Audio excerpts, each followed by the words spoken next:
If you're living in Australia, things might feel pretty scary right now. We've just had 5 months of serious bushfires resulting in thousands of homes being destroyed, lives lost and livelihoods seriously dented. And very recently we've had intense weather events causing serious damage and the most call-outs experienced by the SES in Canberra ever. Add on top of this tensions between Iran and the US and a civilian plane being shot down, it's no wonder we can feel worried. Of course, as adults who have some experience in the world, we can think these things through. For kids and teenagers, these events can feel really scary, life-threatening and pervasive. So here's our thoughts on how to support your kids when scary things happen. In most cases, it's best to wait until your child or adolescent raises their worries with you, as this shows it's on their mind. Raising something when there aren't signs that it is a concern may place the worry unnecessarily in your child's mind at a time that they may not be prepared to think about it.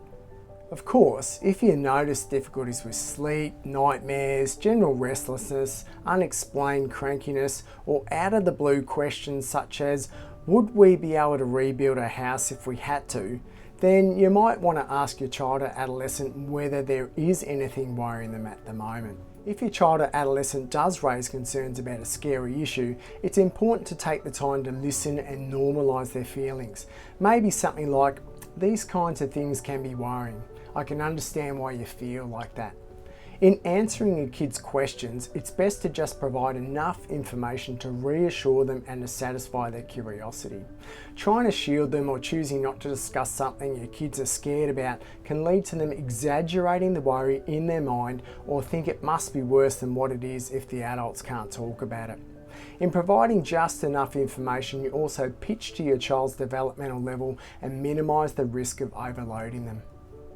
Whilst lots of people have been affected by the fires and severe weather events, many people have not been affected directly. This isn't to minimise these events, but this view might help your kids to see these events in a context.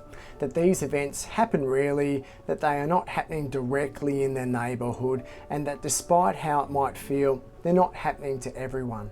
Of course, if you live somewhere that has been affected by fire, severe weather or other scary events, before asking your kids about their worries, you may want to consider your family's safety plan in response to these kinds of things, as it's likely your child or adolescent will ask, hey, what are we going to do if that happens again?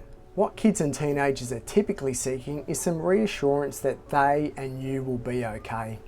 Whilst you can't ever promise these things, it is okay to reassure them that they will be okay, that events like this rarely happen, and that if they are ever worried or scared, they can talk to you about it. We hope this has been helpful in helping you to talk to your family about scary events. If you've liked our vid, share it with a friend and like our page. Bye for now.